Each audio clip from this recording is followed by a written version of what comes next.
قرآن کے فہم کے حوالے سے بھی حضرت ابی بن کعب جو ہیں ان کی حیثیت بہت معروف اور معتبر تھی۔ آیت الکرسی آج کا ہمارا موضوع ہے۔ یہ قرآن پاک کے اندر بالخصوص اپنے جلو میں توحید کے حوالے سے بہت جامع مضامین رکھتی ہے، اور اس کا ایک خاص ربط ہے سورۃ الاخلاص کے ساتھ۔ جس طرح سورۃ العصر کا تعلق آیت البر، جس کا ہم نے 3 دن پہلے تذکرہ کیا، قرآن پاک کی مختلف آیات اور مختلف صورتیں ان کا اپنے مضامین کے اعتبار سے ایک خاص تعلق اور ایک خاص واسطہ ہے۔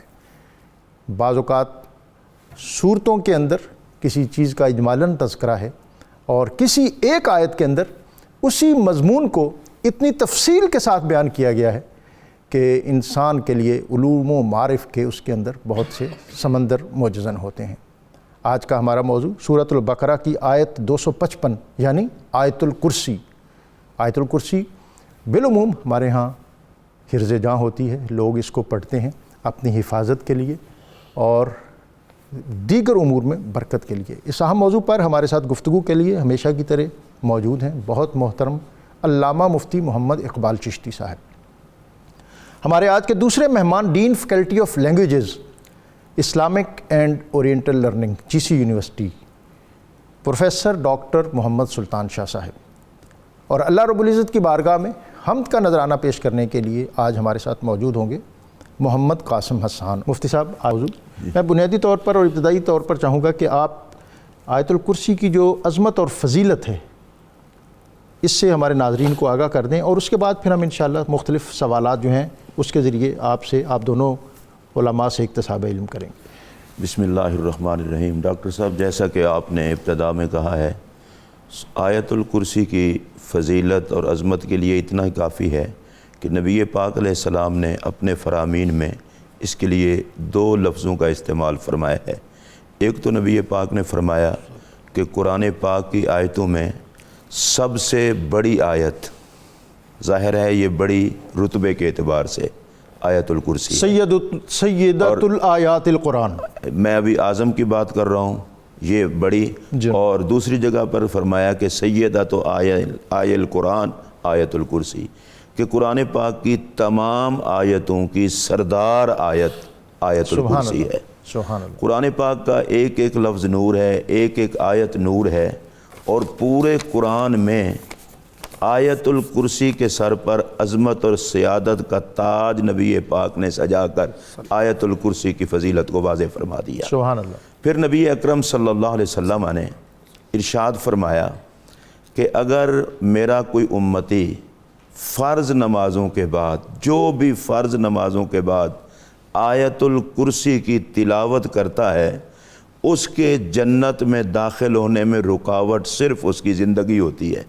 اللہ، جس دن اسے موت آئے گی، اس آیت الکرسی کی برکت سے وہ فوراً جنت میں داخل ہوگا۔ بڑا آسان نسخہ آپ نے بتایا، لیکن اس کے ساتھ نماز پڑھنی تو ضروری ہے۔ پھر حضور علیہ السلام نے فرض نمازوں کے بعد آیت الکرسی پڑھنے کا فرمایا ہے، تو وہ جنت میں داخل ہوگا۔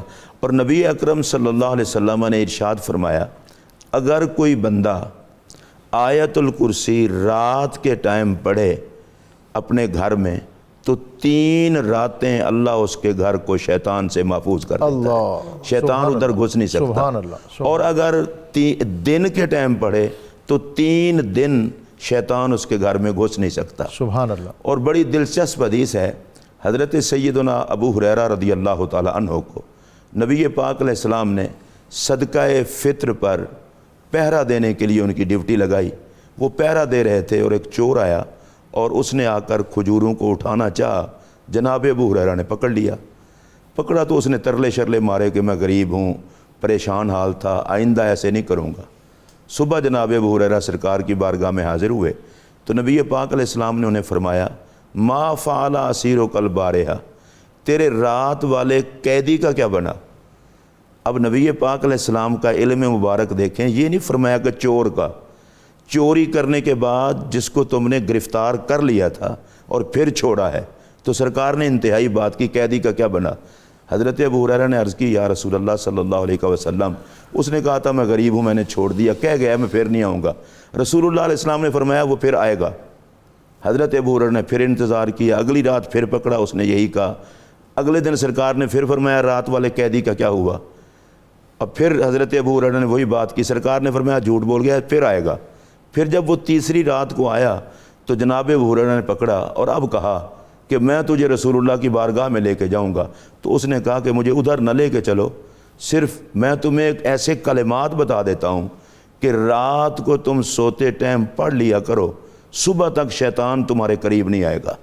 حضرت ابو ہریرہ رضی اللہ تعالیٰ نے پھر اسے چھوڑ دیا۔ صبح سرکار نے پوچھا وہ رات والے قیدی کا کیا بنا؟ عرض کی یا رسول اللہ صلی اللہ علیہ وسلم میں نے پکڑا تھا، اس نے کہا کہ یہ آیت الکرسی مجھے بتائیے، پڑھ لیا کرو اور صبح تک شیطان قریب نہیں آئے گا۔ رسول اللہ علیہ السلام نے فرمایا ابو ہریرہ تھا تو وہ جھوٹا، بات سچی کر گیا ہے، جانتے ہو کون تھا؟ حضور آپ بہتر جانتے ہیں۔ فرمایا وہ خود شیطان تھا شیطان، اور وہ یہ بتا بھی گیا ہے اور تسلیم کر گیا ہے کہ جو آیت الکرسی پڑھ لیتا ہے، پڑھ کے رات کو سو جاتا ہے تو ساری رات شیطان اس کے قریب نہیں آ سکتا۔ تو آیت الکرسی کی فضیلت اور اس کو عظمت والی اور تمام آیتوں سے اس کا سردار اس لیے کہا گیا ہے۔ ڈاکٹر صاحب تمام انبیاء کرام کا متفقہ اور مشترکہ نقطہ ہے نقطہ توحید، اور عقائد میں تمام عقیدوں کی اصل ہے عقیدہ توحید۔ جناب آدم علیہ السلام سے لے کر حضور علیہ السلام کی ذات گرامی تک تمام انبیاء کرام نے ساری مخلوقات کو جس ایک بات پر جمع فرمایا وہ ہے اللہ تبارک و تعالیٰ کا وحدہ لا شریک ماننا۔ چونکہ آیت الکرسی میں توحید ذاتی، توحید صفاتی اور اللہ تبارک و تعالیٰ کی ہر قسم کی شانوں کا ذکر ہے، تو اس عقیدہ توحید پر مشتمل ہونے کی وجہ سے اس آیت کو سب سے عظیم آیت قرار دیا گیا ہے۔ ہمارے ناظرین کو چاہیے کہ ہم طرح طرح کی باتوں میں ہوتے ہیں کہ ہمیں وسوسے بہت پڑتے ہیں، ہمارے بچے بہت ڈرتے ہیں، رات کو خواب بڑے گندے آتے ہیں، تو بھئی رسول اللہ علیہ السلام نے آپ کو بتا جو دیا ہے، فرما جو دیا ہے کہ آیت الکرسی پڑھ لو، یہ آیت الکرسی پڑھنے سے اللہ خود تمہاری حفاظت فرمائے۔ اللہ اکبر۔ ڈاکٹر صاحب توحید کے حوالے سے جیسا توحید ذاتی اور توحید صفاتی کا مفتی صاحب نے اپنے اختتامی پیرائے میں ذکر کیا کہ توحید کی جو جامع ترین آیت ہے، جس بلکہ بھرپور اور مکمل پیکج ہے، وہ آیت الکرسی ہے۔ جناب جی بسم اللہ الرحمن الرحیم، نحمدہ ونصلی ونسلم علی رسول الکریم، اما بعد۔ ڈاکٹر صاحب توحید باری تعالیٰ کے حوالے سے قرآن مجید میں مختلف مقامات پر اللہ تعالیٰ نے ایسی آیات نازل فرمائیں جس سے یہ کنسیپٹ پوری طرح واضح ہو جائے۔ سبحان اللہ۔ سب سے پہلے تو یہ ہے کہ اللہ تعالیٰ اپنی ذات کے حوالے سے وحدہ لا شریک ہے۔ پھر دوسری بات اپنی صفات کے حوالے سے، جس میں یعنی اللہ تعالیٰ میں جو بھی صفت ہے وہ کامل ترین صرف اللہ میں وہ پائی جاتی ہے، باقی لوگوں میں اس کا حصہ ہو سکتا ہے اور وہ بھی اللہ کی عطا سے ہوتا ہے۔ سبحان اللہ۔ اچھا، اس کے بعد جو ہے اللہ تعالیٰ کا عبادت کے لائق ہونا، اور اسی طرح اللہ تعالیٰ کا جو ہے یعنی شروع سے ہی پہلی آیت پہ سب سے پہلے ہے اللہ لا الہ الا ہو، کہ اللہ تعالیٰ وہ ذات ہے کہ اس کے علاوہ کوئی دوسرا الہ نہیں۔ الہ کہتے ہیں معبود کو جو عبادت کے لائق ہو۔ یہ تصور قرآن مجید فرقان حمید میں متعدد مقامات پر اور مختلف الفاظ کے ساتھ مذکور ہے۔ کہیں اللہ تعالیٰ نے فرمایا ہے وَإِلَٰهُكُمْ إِلَٰهٌ وَاحِدٌ، اسی طرح کہیں یہی بات لا الہ الا اللہ، یہ 12 بار یہ قرآن مجید فرقان حمید میں یہ جملہ آیا ہے۔ اسی طرح یہ لا الہ الا ہوا، پھر لا الہ الا آنا، پھر یہ مختلف یعنی اسی مضمون سے مختلف الفاظ کے ساتھ مختلف پیرائے میں اللہ تعالیٰ نے بیان پھر ایک اور بھی کام ہے کہ اللہ تعالیٰ نے اپنے نبی مکرم صلی اللہ علیہ وسلم کو فرمایا ہے کہ یہ بات ڈائریکٹ تو میں نے فرما دی، اب آپ فرما دیجئے، قل هو اللہ احد، سبحان اللہ، اے محبوب صلی اللہ علیہ وآلہ وسلم آپ فرما دیجئے اللہ واحد ہے۔ اچھا، اب صرف اس پہ ہی نہیں اکتفا فرمایا، اللہ تعالیٰ نے شروع میں یعنی اپنا اس میں ذات دے کر، اللہ تعالیٰ کے مختلف اسماء ہیں، ان اسماء میں سے جو اللہ تعالیٰ کا اس میں ذات ہے وہ اللہ ہے، اس کے ساتھ نفی فرمائی ہر طرح کی شرک کی اور اثبات توحید فرمایا۔ پھر اس کے بعد آگے یہ فرمایا الحی القیوم، سبحان اللہ، کہ اللہ کی ذات وہ ہے، سب سے پہلے تو وہ الحی ہے، زندہ ہے، اور پھر القیوم، اور وہ یعنی زندگی کو قائم رکھنے والا ہے۔ قیوم میں 3 معنی ہوتے ہیں۔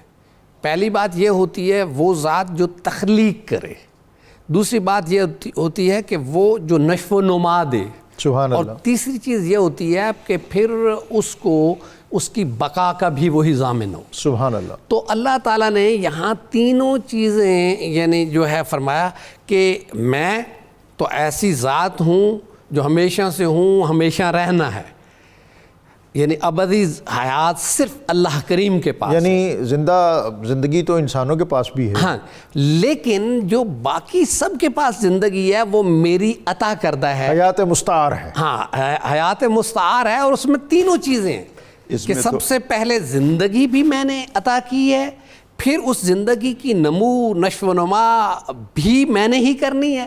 بچہ کمزور ہوتا ہے، کمزوری سے پھر وہ جوانی کی طرف جوانی سے آگے کہولت کی طرف جاتا ہے، پھر اس کے بعد جو جب تک تمہاری زندگی قائم رہنی ہے وہ بھی تمہاری سانسوں کا مالک یعنی اللہ نے فرمایا میں ہوں۔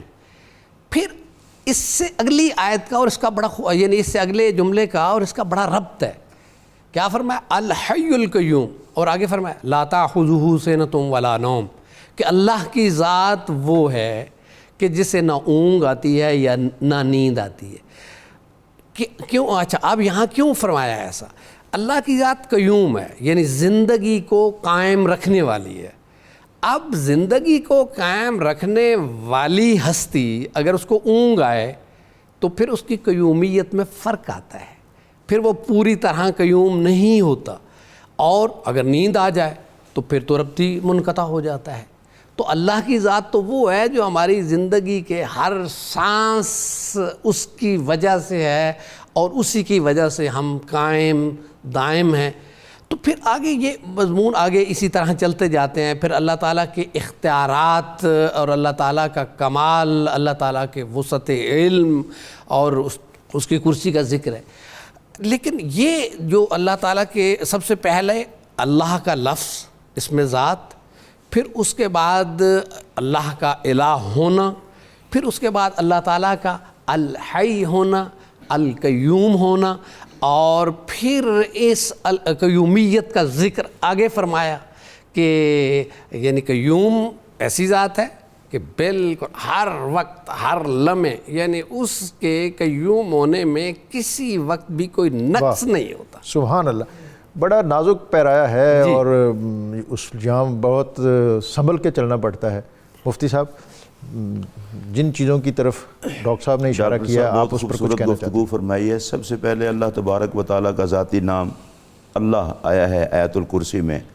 اللہ تعالیٰ کا یہ ذاتی نام، اللہ اس ذات پاک کو کہتے ہیں جس میں تمام صفات کمال موجود ہوں، جس کی ذات ہر قسم کے نقص اور عیب سے خود بخود پاک ہو۔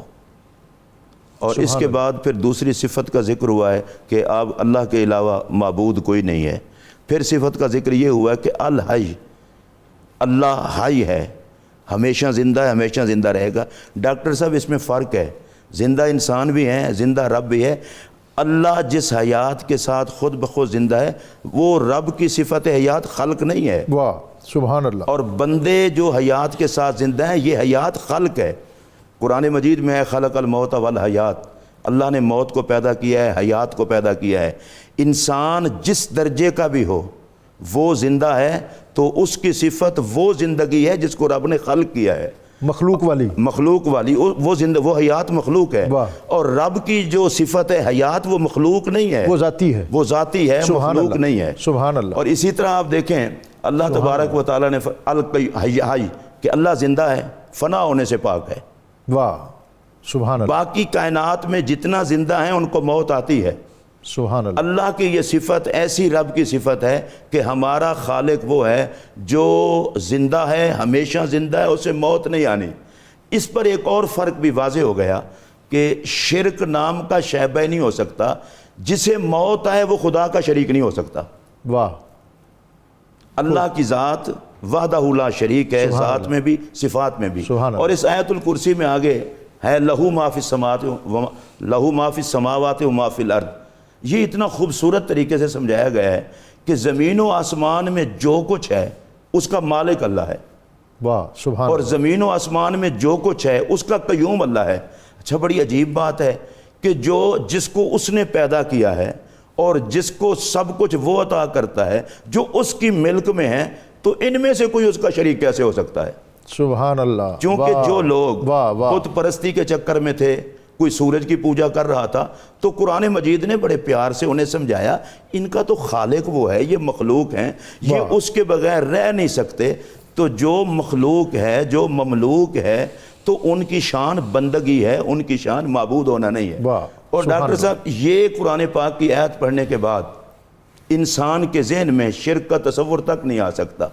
اور چونکہ رسول اللہ علیہ السلام آخری نبی بن کے تشریف لائے ہیں، سب سے زیادہ ذمہ داری توحید کامل امت کو سکھانے کی میرے آقا نے کی تھی، اور میرے پاک نبی علیہ السلام نے اطمینان کا اظہار فرمایا تھا کہ میں اپنی امت کو توحید کا وہ سبق پڑھا چلا ہوں کہ یہ دنیا کے معاملات میں کھو کر دین سے دور ہو جائیں تو اور بات ہے، لیکن میری یہ امت کبھی شرک میں مبتلا نہیں۔ اللہ، سبحان اس لیے ہم وہ امت ہیں جس کی گارنٹی نبی پاک نے دی ہے، یہ کبھی مشرک نہیں ہوں گے۔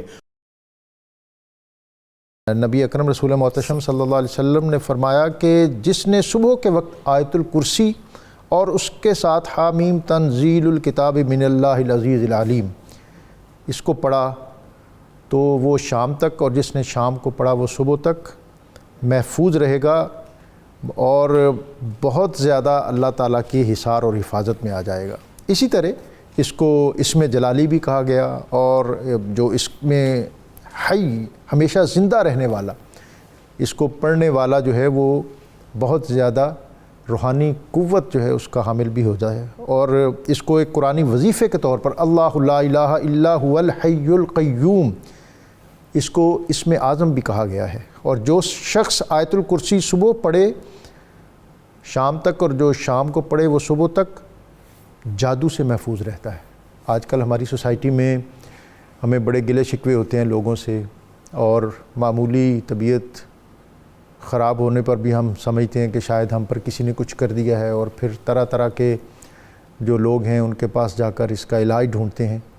تو میں آپ کو بتاتا ہوں وہ بات جو نبی اکرم رسول محتشم صلی اللہ علیہ وسلم نے عطا فرمائی کہ اس آیت الکرسی کو صبح پڑھیں اور شام تک، اور شام کو پڑھیں تو صبح تک آپ جادو سے محفوظ رہیں گے، ہر قسم کی آفت اور بلا سے محفوظ رہیں گے۔ ڈاکٹر صاحب، وسع کرسی السماوات والارض، یہ کرسی کا معنی مفہوم یہ آپ ضرور۔ جی، کرسی کا معنی مختلف علماء نے مختلف لیا ہے، اس کے بارے میں مختلف جو ہیں اقوال پائے جاتے ہیں۔ ایک قول جس پر زیادہ یعنی لوگوں کا اس طرف میلان ہے وہ یہ ہے کہ کرسی سے مراد اللہ تعالیٰ کا علم ہے۔ سبحان اللہ۔ بعضوں نے قدرت کاملہ بھی کہا اور اس طرح کے معنی ہیں، لیکن جو جسٹس پیر محمد کرم شاہ الازہری علیہ رحمہ نے تفسیر ضیاء القرآن میں اس کو اختیار کیا۔ آپ نے فرمایا ہے کہ کرسی سے مراد اللہ تعالیٰ کا علم ہے۔ اچھا، ایک بات ہم شاید یعنی مفتی صاحب نے متعدد روایات بتائیں آیت الکرسی کی فضیلت میں، ایک شاید ہم نہیں اس پہ ابھی بات کر پائے کہ مسند امام احمد بن حنبل میں ایک حدیث ہے جس کا مفہوم ہے کہ آیت الکرسی جو ہے وہ چوتھائی، اس کا ثواب چوتھائی قرآن کے برابر ہے۔ سبحان اللہ۔ تو یعنی یہ ایک یعنی سورہ اخلاص کا ثلث قرآن، جی ثلث قرآن، اور اس کا چوتھائی قرآن، جی اور بھی کچھ ایسی ہیں احادیث جن کے بارے میں ہے، اذا جاء نصر اللہ کے بارے میں ہے کہ چوتھائی قرآن، اذا زلزلت الارض زلزالہا کے بارے میں ہے، اس طرح قل یا ایھا الکافرون کے بارے میں ہے، متعدد اور احادیث ہیں جن کے بارے میں یہ ہے کہ چوتھائی قرآن، تو ان میں یعنی وہ تو صورتیں ہیں نا، تو یہ ایک آیت کریمہ جو ہے اس کا ثواب چوتھائی قرآن کے برابر ہے۔ سبحان اللہ۔ اس میں کوئی عارفانہ نکات بھی ایسے ہوں گے جن تک ہماری عقل رسا شاید پہنچ نہ پائی ہو؟ ایک تو اس پر بھی، اور ایک میں چاہوں گا چونکہ آخری مرحلے میں ہے پروگرام، آیت الکرسی بڑی تفصیل سے آپ نے، لیکن بطور خاص جو عظمت الہی ہے، جو اس کی جلالت اور اس کی شان، حضرت خواجہ نظام الدین اولیاء فرمایا کرتے تھے کہ قرآن پڑھو تو یہ محسوس کرو کہ اس کی عظمت اور جلالت تمہارے قلب و نظر پر جلوہ گر ہو رہی ہے۔ ہمارے ہاں یہ ذرا مشکل سا ہے یہ اس دائیے اور جذبے کو ابھارنا اور پیدا کرنا، تو میں اس آیت کے تناظر میں چاہوں گا کہ آپ اس پر بھی کچھ رہنمائی فرمائیں۔ ڈاکٹر صاحب نے ابھی کرسی کے حوالے سے بات فرمائی ہے، اللہ تعالیٰ کا علم، اس کی حکومت، سب کچھ مراد ہے، لیکن ایک حدیث پاک میں نبی پاک علیہ السلام نے حضرت ابو ذر کو فرمایا تھا، ابو ذر، اللہ کی کرسی زمینوں اور آسمانوں سے بھی بڑی ہے، اور ساری زمینوں اور آسمانوں کی حیثیت اس کے سامنے اس طرح ہے جس طرح جنگل میں انگوٹھی پڑی ہو۔ تو زمین و آسمان اتنے ہیں اور رب کی کرسی اتنی، چونکہ حدیث پاک میں ہے، یہ معنی بھی سارے علماء نے بیان فرمائے ہیں، تو اس سے بھی اللہ کی جلالت کی شان ہے کہ اس کی کرسی اتنا بڑی ہے۔ تو اللہ کی ذات تو ہے ہی وہ جو آپ کے تصور میں نہ آ سکے، جس کو آپ کوئی احاطہ کا تو سوچا ہی نہیں جا سکتا۔ عارفانہ اگر آیت الکرسی کے حوالے سے ہم دیکھیں تو ابتدا سے شروع ہو جاتی ہے، بڑی سیدھی بات ہے، ایک ذات کو بقا ہے، باقی ہر کسی کو فنا ہے۔ واہ واہ واہ، بس بندہ صرف اتنا سمجھ لینا کہ بقا صرف اللہ کو ہے، باقی فنا ہے۔ اور اس دنیا میں بھی باقی اگر کسی نے رہنا ہے تو اس میں فنا ہو جائے، اس میں فنا ہو جائے۔ واہ، یہ سارا تصوف اور سارا عرفان اسی بات کا نام ہے۔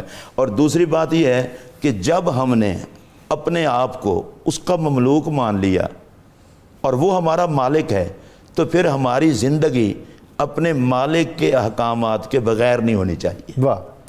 اور تیسری بات یہ ہے کہ جب مالک ہے ہی وہ، تو ہماری نظر ادھر ادھر نہ جائے، پھر اپنے مالک کی طرف ہی رہے۔ واہ سبحان۔ کائنات کی سب سے بڑی معرفت یہ ہے کہ کائنات کا ہر فرد فنا ہونے کے لیے ہے، بقا اس کی ذات کو ہے، اور اسی کو پھر بقا ملتی ہے جس کا تعلق اس سے ہو جاتا ہے۔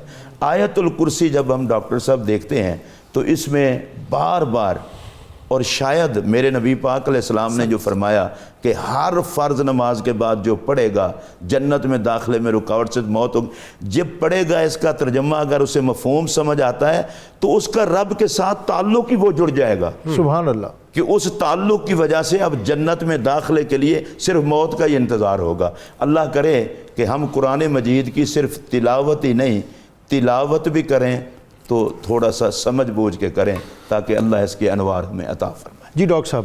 ڈاکٹر صاحب، من ذا الذی یشفع عندہ الا باذنہ، اس کے حوالے سے میں ایک گزارش کرنا چاہوں گا کہ کون ہے جو اللہ تعالیٰ سے اس کی اجازت کے بغیر کوئی سفارش کرے؟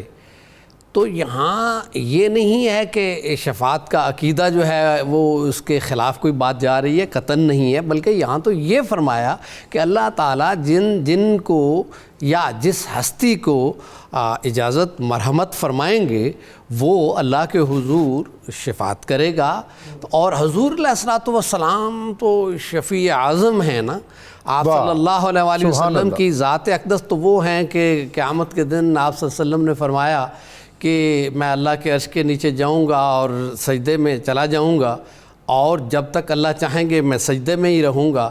پھر اللہ فرمائے گا کہ آپ سجدے سے سر اٹھائیے اور مانگیے، آپ کو عطا کیا جائے گا، آپ شفاعت کیجئے نام لیجئے، جس کا نام لیں گے میں اس کی شفاعت فرماؤں گا۔ سبحان اللہ۔ تو اللہ تعالیٰ کی ذات نے نبی کریم صلی اللہ علیہ وسلم کو ہمارا شفیع بنا کر بھیجا ہے، اور ہم سب حضور نبی کریم صلی اللہ علیہ وسلم کی شفاعت کے طلبگار ہیں۔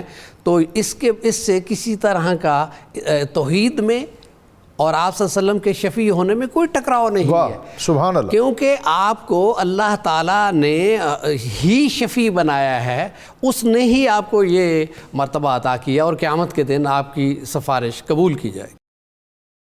مفتی صاحب، یہ جو آج آپ نے افکار عرضاں فرمائے، یقیناً یہ وہ موضوعات ہیں اور بطور خاص وہ عنوانات ہیں یا وہ عنوان ہے جس پر اس خطے میں، یہ خطہ جو تھا یہ ظلمت قدح ہند، یہاں تو بت پرستی تھی، اور پھر اولین جماعت جو یہاں جلوہ گر ہوئی وہ صوفیہ تھے، اور اقبال نے کہا کہ در زمین ہند تخم سجدہ ریخت، حضرت داتا گنج بخش کے بارے میں کہ بندہائے کوہسار آساں گزیخت، در زمین ہند تخم سجدہ ریخت، کہ وہ سنگلاخ پہاڑوں کو عبور کرتے ہوئے اس ہند کی سرزمین پر جلوہ گر ہوئے، اور پھر اللہ تعالیٰ کی وحدانیت، نبی صلی اللہ علیہ وسلم کی رسالت اور اسلام کی صداقت کا بیج بویا، اور پھر بالآخر وہ تناور درخت بنا، اور آج یہ خطہ پاکستان ہمیں انہی صوفیاء کی مسائی جمیلہ کے نتیجے میں میسر ہے۔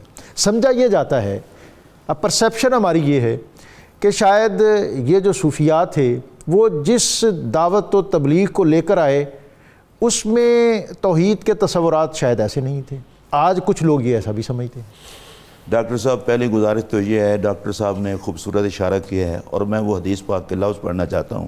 جب رسول اللہ علیہ السلام سجدہ فرمائیں گے نا حشر کے دن، اللہ فرمائے گا یا محمد ارفع راسک، واہ واہ واہ، اے محمد صلی اللہ علیہ وسلم اپنا سر انور اٹھائیے، اور آگے جو حدیث کے لفظ ہیں کل تسمع، آپ کہیں سنا جائے گا، واہ کیا کہنے، جو بھی کہیں گے سنا جائے گا، مانا جائے گا۔ اچھا، پھر حکم ہوگا سال توتا، مانگ کے تو دیکھیں، کیا کہنے، کوئی پابندی نہیں ہے، جس کے لیے جو مانگیں گے عطا کر دیا جائے گا۔ سبحان اللہ۔ وشفا تشفا، آپ سفارش کریں مان لیا جائے گا۔ یہاں علماء نے بڑی خوبصورت بحث کی ہے، اللہ فرماتا ہے محبوب جس کے لیے آپ کہہ دیں گے میں اس کی اوقات نہیں دیکھوں گا، تیری ذات دیکھوں گا۔ سبحان سبحان۔ اچھا، یہ جو صوفیاء کرام ادھر تشریف لائے ہیں، داتا صاحب ہوں، حضور خواجہ غریب نواز ہوں، یا جتنے اولیاء امت ہیں، ڈاکٹر صاحب جنہوں نے بت پرستی چھڑا کر خدا کی بارگاہ میں جھکایا، واہ، اگر یہ وہ نظام توحید نہیں لائے تھے تو پھر نظام توحید سمجھایا کس نے؟ سمجھایا کس نے اور لے کے کون آیا؟ اور ڈاکٹر صاحب انہوں نے وہ توحید نہیں سکھائی کہ جس توحید میں کسی کی عزت ہی نہ رہے، انہوں نے وہ توحید سکھائی ہے جس میں عزت بھی رہے۔ اور ایک حدیث پاک شفاعت کے حوالے سے یہ ولیوں کی عظمت پر میں سنا دوں، نبی پاک علیہ السلام کا ارشاد گرامی ہے، قیامت کا دن ہوگا، جنتی گزرنے لگیں گے جہنمیوں کے سامنے سے، تو جہنمیوں کی صف میں سے ایک بندہ ایک جنتی کا دامن پکڑ لے گا اور کہے گا اما تعرفنی، حضور آپ نے مجھے پہچانا نہیں؟ آپ فرمائیں گے تو کون ہے؟ وہ کہے گا انا الذی وہبت لک وضوءا، کہا میں وہ بندہ ہوں جس نے آپ کو وضو کے لیے پانی پیش کیا کیا تھا۔ کہنے، اچھا، اتنے میں دوسرا بندہ آ کے دامن پکڑے گا، اما تعرفنی، کیا آپ مجھے نہیں پہچانتے؟ وہ پوچھیں گے آپ کون ہیں؟ انا الذی سقیتک شربۃ، واہ، ایک دفعہ آپ کو پیاس لگی تھی تو پانی کا ایک گھونٹ آپ کو پیش کیا تھا۔ اب وہ بندہ خدا کہے گا چاہتے کیا ہو؟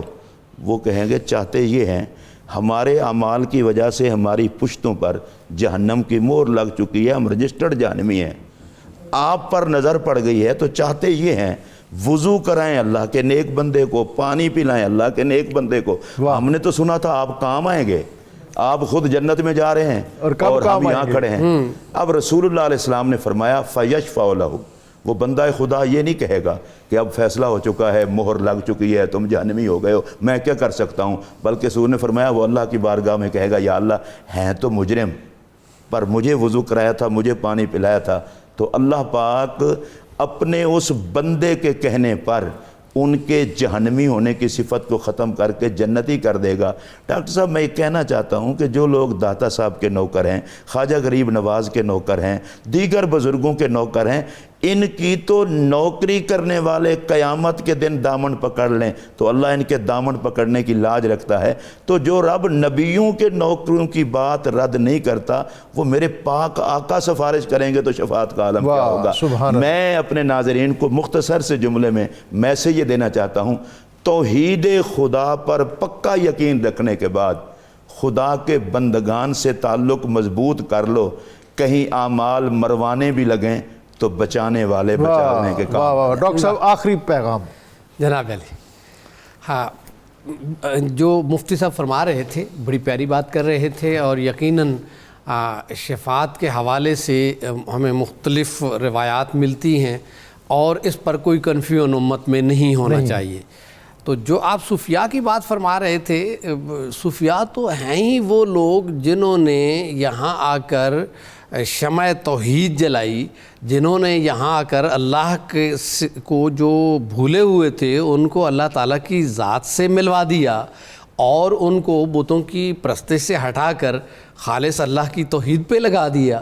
تو یہ تصور کرنا کہ وہ خود کسی طرح کے شرک میں مبتلا ہوں گے، یقیناً بلکہ ڈاکٹر صاحب بات یہ ہے کہ اب بھی ان کی خانقاہیں، آستانے اللہ تعالیٰ کی وحدانیت کے پرچم کو سربلند کیے ہوئے ہیں کہ جو ان کی بارگاہ میں حاضر ہوتا ہے وہاں جا کر وہ سب سے پہلے سورہ اخلاص کی تلاوت کرتا ہے، اللہ تعالیٰ کی وحدانیت کا اعلان کرتا ہے. اور ہمارے بزرگوں نے وہاں حاضری کا طریقہ جو بتایا ہے وہ ہے ہی یہی کہ وہاں جا کر سب سے پہلے سورہ فاتحہ اور سورہ اخلاص کی تلاوت کرنی ہے. مفتی صاحب آپ کچھ کہنا چاہ رہے ہیں؟ میں ایک معذرت چاہتا ہوں، مجھے افسوس اس بات پر ہے، میں تنقید نہیں کر رہا، جس کی قبر مان لی وہ خدا کا شریک کیسے بن سکتا ہے؟ ہم جب قبر پر چلے جاتے ہیں لوگوں کو بتاتے ہیں بھی داتا صاحب ہوں، خواجہ صاحب ہوں، یہ اصحاب قبور ہیں. تو جو قبر میں ہو وہ بندہ ہوتا ہے، خدا نہیں ہوتا. جو قبر میں ہو وہ بندہ ہوتا ہے، وہ خدا نہیں ہوتا. اور یہ بر صغیر کے اندر یہ اعزاز اور امتیاز ان صوفیاء کو حاصل ہے کہ انہوں نے اللہ تعالیٰ کی وحدانیت اور نبی صلی اللہ علیہ وسلم کی رسالت اور اسلام کی صداقت کا پرچم سر بلند کیا. اور آج بھی ان کے مزارات، خانقاہیں، مقابر اور مساجد جو ہیں انہی افکار و نظریات کے امین اور علمبردار ہیں. ہمارے اسکالرز علامہ مفتی محمد اقبال چشتی، پروفیسر ڈاکٹر محمد سلطان شاہ، انہوں نے بہت بلیغ، بسیط اور جامع انداز میں بات سے بات نکلی اور چراغ سے چراغ جلتا گیا. میں ان کا شکر گزار ہوں. آج کا وظیفہ آیت الکرسی کے حوالے سے ہی بہت سے وظائف، بہت سی باتیں آپ نے سنی. یہ بھی ایسی ہی ہے، جو شخص اپنے کسی بھی نیک کام کے آغاز سے قبل آیت الکرسی کو معمول بنائے تو اللہ تعالیٰ اس کام میں آسانی پیدا کر دیتا ہے اور حاسدین کے حسد اور ظالموں کے ظلم سے محفوظ رکھتا ہے. یہ بہت اہم اور بہت کلیدی بات ہے. اور میں آج درخواست اپنے ناظرین سے کہ آیت الکرسی کو حرز جاں بنائیں، ہر کام سے پہلے، رات کو سونے سے قبل، ہر نماز کے بعد اس کو بطور خاص پڑھیں. اللہ رب العزت کی بارگاہ میں حمد کا نذرانہ. محمد قاسم حسان. الہی حمد سے عاجز ہے یہ سارا جہاں تیرا، جہاں والوں سے کیوں کر ہو سکے ذکر و بیان تیرا. زمین و آسمان کے ذرے ذرے میں تیرے جلوے، زمین و آسمان کے ذرے ذرے میں تیرے جلوے، نگاہوں نے جدھر دیکھا نظر آیا نشان تیرا. ٹھکانہ ہر جگہ تیرا سمجھتے ہیں جہاں والے، ٹھکانہ ہر جگہ تیرا سمجھتے ہیں جہاں والے، سمجھ میں آ نہیں سکتا ٹھکانہ ہے کہاں تیرا، تیرا محبوب پیغمبر تیری عظمت سے واقف ہے کہ سب نبیوں میں تنہا ہے وہی ایک رازداں تیرا، جہان رنگوں بو کی وسعتوں کا رازداں تو ہے، جہان رنگوں بو کی وسعتوں کا رازداں تو ہے، نہ کوئی ہم سفر تیرا نہ کوئی کارواں تیرا، تیری ذات معلا آخری تعریف کے لائق، چمن کا پتا پتا روز و شب ہے نغمہ خواں تیرا، الہی حمد سے عاجز ہے یہ سارا جہاں تیرا، جہاں والوں سے کیوں کر ہو سکے ذکر و بیان تیرا۔